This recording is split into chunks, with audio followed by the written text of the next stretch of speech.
দেশের রাজনৈতিক পরিস্থিতি এবং সমসাময়িক ঘটনা প্রবাহ নিয়ে সেনাপ্রধান জেনারেল ওয়াকারুজ্জামানের সঙ্গে বৈঠক করেছেন বাংলাদেশ জামায়াতে ইসলামীর নেতারা।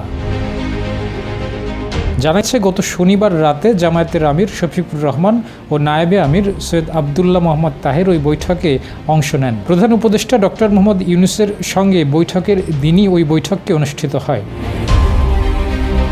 সেনাপ্রধানের সঙ্গে বৈঠকের বিষয়ে আবদুল্লাহ মোহাম্মদ তাহের বলেন, এটা সৌজন্য সাক্ষাৎ ছিল। সামগ্রিকভাবে বর্তমান পরিস্থিতির ব্যাপারে কিছু কথাবার্তা হয়েছে, তবে কি বিষয় আলোচনা হয়েছে তা নিয়ে স্পষ্ট করে কিছু বলেননি তিনি। মোহাম্মদ তাহের বলেন, এটা কোনো আনুষ্ঠানিক আলোচনা ছিল না।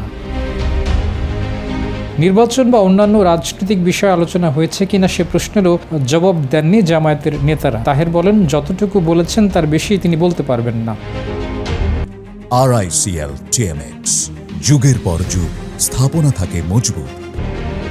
সম্প্রতি জাতীয় নির্বাচনের রোডম্যাপ প্রশ্নে অস্থিরতা দেখা গেছে রাজনৈতিক অঙ্গনে। এরপর প্রধান উপদেষ্টার পদত্যাগের গুঞ্জন ওঠার খবরেও আরও ঘনীভূত হয় এই পরিস্থিতি। এমন প্রেক্ষাপটে সর্বদলীয় বৈঠকের দাবি জানিয়েছিলেন জামায়াতের আমির শফিকুর রহমান। 24 মে শনিবার প্রধান উপদেষ্টার সঙ্গে বৈঠক করেন জামায়াতের নেতারা। একই দিন বিএনপিও প্রধান উপদেষ্টার সঙ্গে বৈঠক করে। বৈঠক শেষে জামায়াতের আমির বলেন, নির্বাচন কবে হবে স্পষ্ট করে সেটা বলা দরকার। তিনি বলেন, ঘোষিত সময়সীমার মধ্যে জনগণের বড় ধরনের ভোগান্তি ছাড়া একটি স্বস্তিজনক নির্বাচন হতে পারে।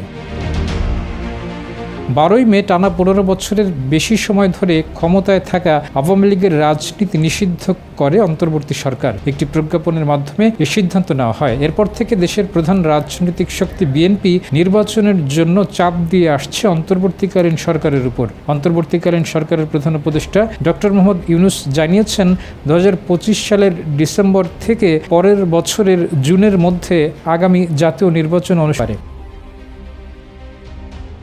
ডেস্ক রিপোর্ট, জয় জয় দিন।